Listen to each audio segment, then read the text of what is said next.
Welcome to the slop farm. Enjoy the video. You'll start by confirming Chrome is up to date and extensions are allowed. This prevents unexpected compatibility issues.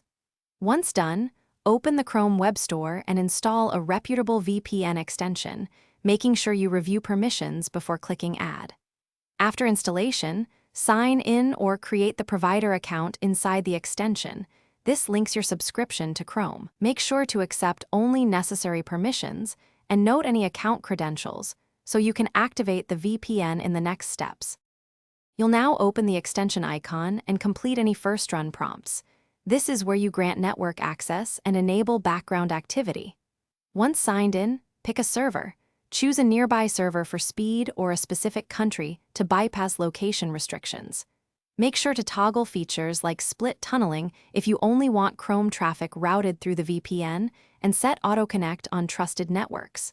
After configuring, click Connect and verify the extension shows an active secure status before continuing browsing. You should verify the VPN is working by checking your visible IP address and location. The extension status icon should indicate a secure connection.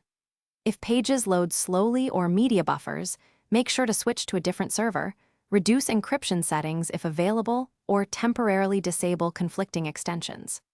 For persistent connection failures, restart Chrome, re-authenticate inside the extension, and then reinstall the extension if needed. If nothing works, contact the VPN provider's support.